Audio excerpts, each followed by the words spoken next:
readings to my brothers and sisters, not only of the craft, because not everyone's into witchcraft or occultism, but if you're receiving this message, then obviously you have trusted in me or in the Coven to petition your wishes over to the gods, over to the spiritual world.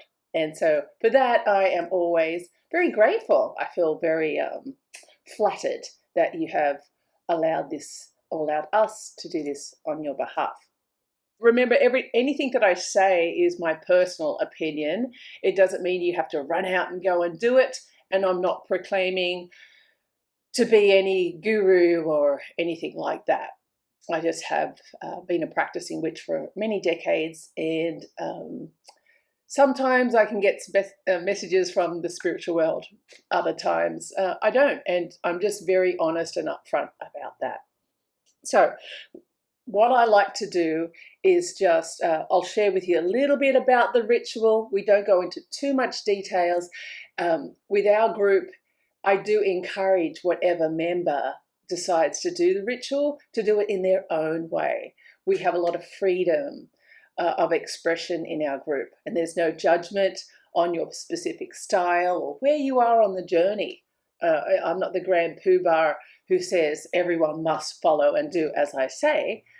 Everyone's welcome to come and have that opportunity to explore your spiritual path, explore your comfort levels, go back to something that's comfortable for you, but always remain open, because if you have a closed mind, how do you even know if you like something or not?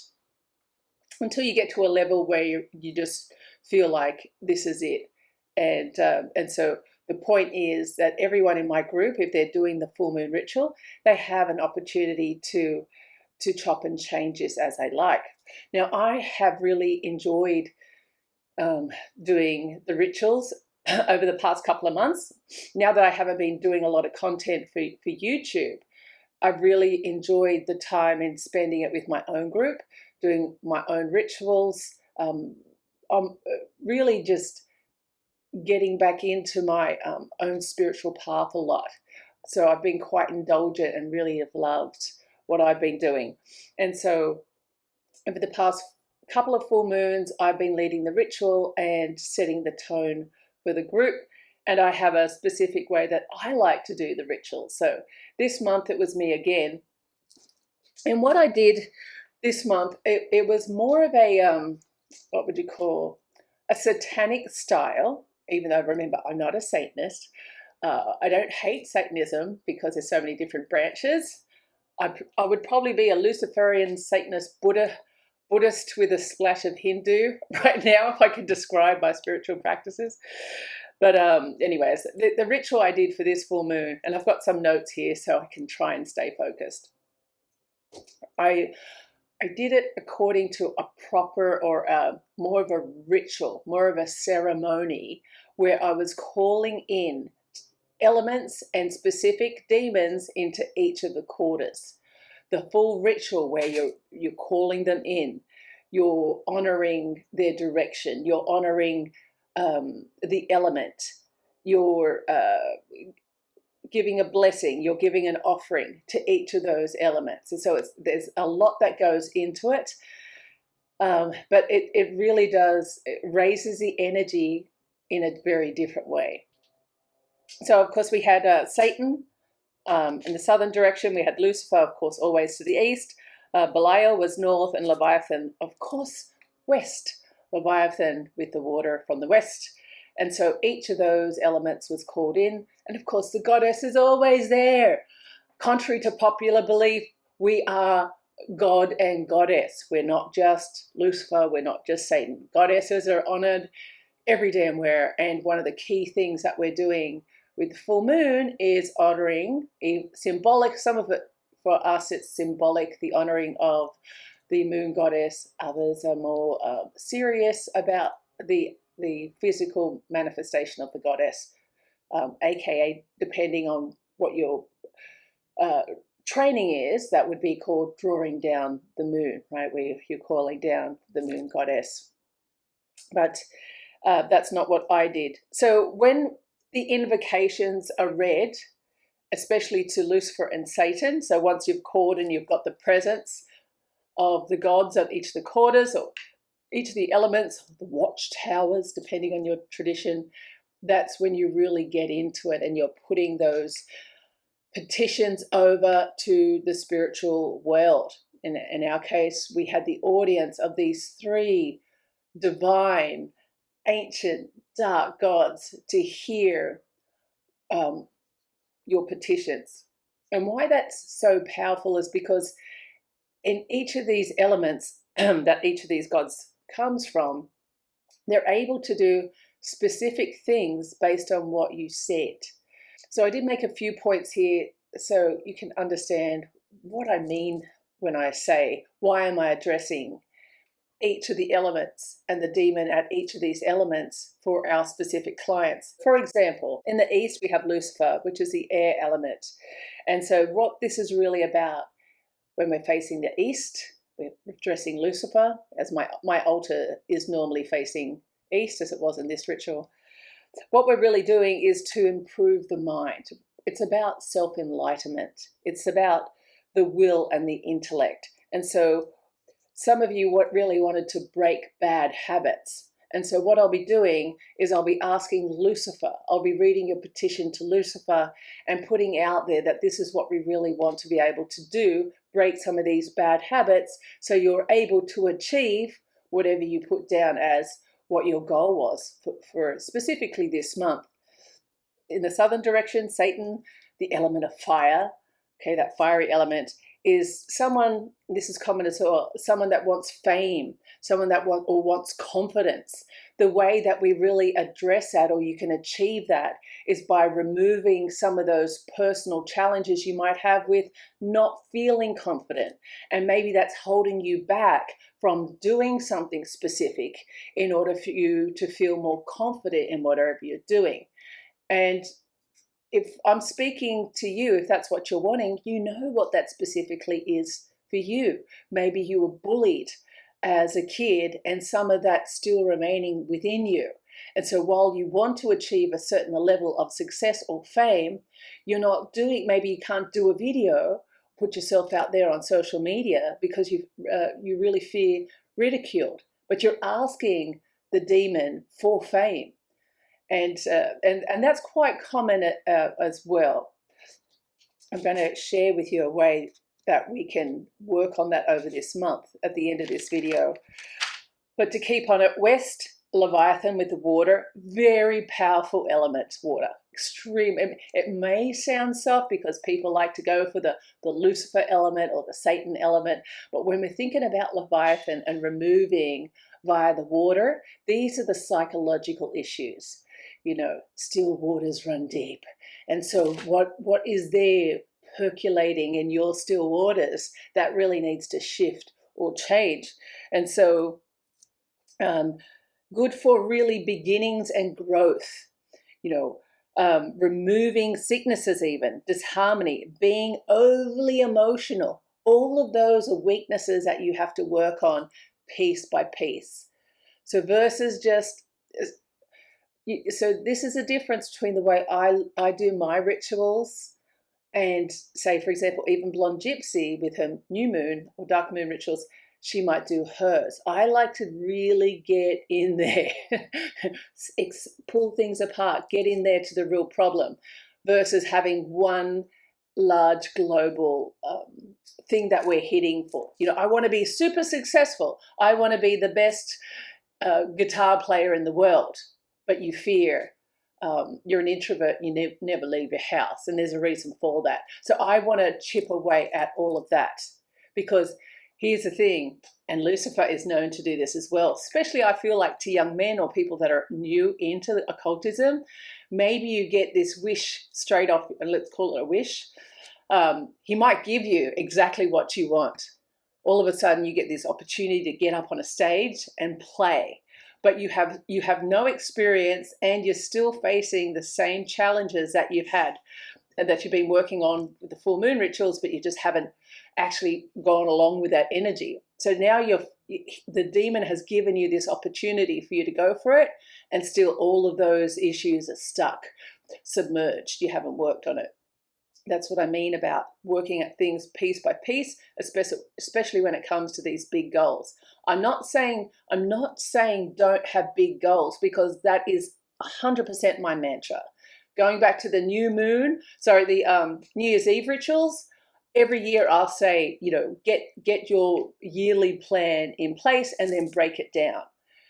But when you break it down each month, you're chunking away at something so you can achieve it, or be heading really close to it each year. Lastly, with the element of North, we've got Belial, and the North is Earth.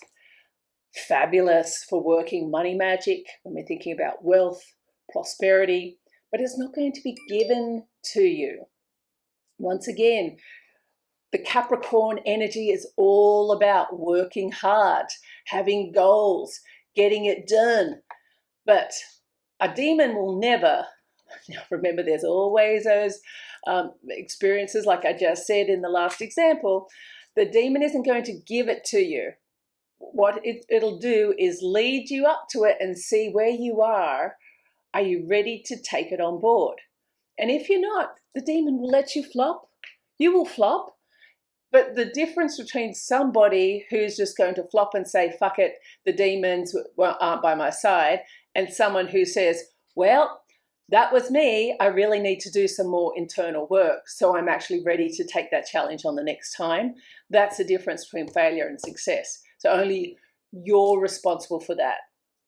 So Belial, with your money, your wealth, is removing those feelings. What I'm petitioning on your behalf, even if you didn't ask for this, is your patience. Having patience and the motivation to keep at it, chipping away at what those maybe internal negative processes or thoughts are that are stopping you from manifesting. So basically what I'm saying is that you need to have some self-control. Most people need self-control and discipline. That's really where they're failing. So this is why I ask people to make a list of what they really want. And then I'll ask you to break it down into something that we're going to be working on over the next full moon period. And I wrote down something specifically here because it was feedback from the demon. So every time that I'm in one of these rituals, what I'm really trying to do is get some nugget of wisdom, some pearl of wisdom, if not for myself, especially for myself, right? It always has to be about me. As an occultist, you have to put yourself number one. But otherwise, sometimes the messages will come down in very guru style feedback, if you want. And I'm going to take a note of this on the blog post, because when I was processing this during the week, I was like, oh gosh, it's so good. The feedback to me was from the demon. Well, I think it was from Lucifer. It was like, because sometimes it's more about the things we need to release than the things we need to do that can help us reach our goals. So it's more about the things we need to release than the things we need to do that can help us achieve our goals. And that is the exact purpose of the full moon ritual, to release these little things so we can actually achieve the goal. We've got to get out of our own way. A key thing is about how to overcome obstacles. You have to work out a way that you're going to overcome some of these obstacles. And I suppose, I've got, I teach this, so I've got a whole bunch of stuff that can help you. And you're so lucky these days. YouTube is filled with people that are going to help you. So even if 9 of these people are just full of shit, so you think, you're going to hear one of them that actually resonates with you, and I think that's worth it. But what I wrote down is something to give you after this full moon ritual that you can apply, is at the moment you say it's not possible. So say you're that guy and you're fabulous at playing the guitar, and you've got this goal of being on a stage or a very famous guitarist, but you're also saying, well, that's never going to be possible. Then I promise you it's never going to be possible.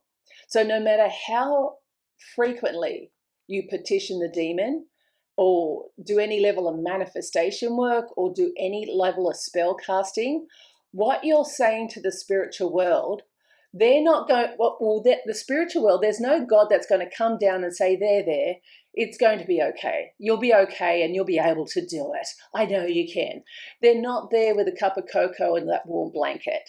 What they'll say is like, fine, it's not possible for you. You're really just checking out from that point. You're saying that you're not interested in putting in the effort or going through the pain or feeling the rejection in order for you to meet your long-term goal. So even though you might not even understand all of the steps on how you're going to get to that stage, or you don't know how it's going to happen, but you just know that that's what you want, that's when the magic truly happens. That you may not have the exact path, right? But you have the belief and the trust and the desire. If you can actually get that into your head, then things will look very, very different for you. Now, years and years ago, when I started doing videos out to the public, I've shared my story. I should do that again, right? Because it's over a decade, and I'm sure, a different generation probably needs to hear this. But I wasn't given anything. I wasn't, when I started off in magic, I wasn't super rich. I wasn't X, Y, and Z, whatever. But what I did know is that I had a trust in Lucifer. I trusted Astaroth. I trusted our ancient gods. I had Lakshmi and the Saraswati. I've been working with these ancient deities for decades now. And I didn't know how I was going to get to where I was now. I just trusted that I was going to go down the path. I wasn't worried that they weren't going to give me the success that I have now decades ago. I wasn't thinking about it. I just knew I was going to go on a journey. And with any journey, there's ups and downs, or what I perceived as downs. Most of the time, downs are learning experiences. But you just have to trust in the journey and then just dust yourself off when shit happens and get onto your path. Stay focused on your goals. So I hope this month or the coming month, you're able to probably start to process some of this, perhaps change your narrative, if not slightly. But sometimes, it can take many months before you actually can get into that idea of just really believing and working towards that goal with blind faith that the spiritual world will provide if you really want it to. Now, I'm going to put this on the front page because it'll just be sent to you specifically, whoever's done this moon ritual. And I'll just add here, of course, specifically everybody that joins in has a lot of airtime with our group putting your petition forward. And if you don't put a petition forward, we ask the spiritual world to, because they know what you want and what you need to do, to trust in the process with them. So that's what happens. And of course, that is released into our cauldron. We put a lot of time into that. That's why we have a limited number of people that can actually be there with us in this group. Just have to throw that in there in case you're wondering, how do you fit into all of this? But really try and get into this at least a monthly something magical, whether it's a full moon or a new moon, where you're actually petitioning to wipe away some of these challenges that are hitting, stopping you from manifesting these goals. Like I said, we're at the end of these Capricorn full moons, and so you should, if you're really just trusting the process, it could lighten up a little bit more for you in these next coming months. But just see if this advice resonates for you. And like I said, I'm going to put this under on the main page of the Black Witch Coven site. And then if you have questions, it might be better if you just hit me up under that on the front page of the blog. And I can see if I can answer any questions from this video there. Because we can see if people make comments on the front page of our website versus if you're making YouTube comments. And of course, this is a private video on YouTube, so the greater YouTube audience can't see it. But yeah, anyways, so that was my update for the July 3rd full moon. I will be doing the next full moon as well. I'm not sure who I'm doing it to, because Gypsy's now doing unknown caller. Oh, it's my ringtone. So for the next full moon, it will be me once again. And so if you're joining me, fabulous, and just always take into consideration what I said, because that's what I like to chip away at for you. And blessed beast, one and all. And once again, thank you for joining me. Bye.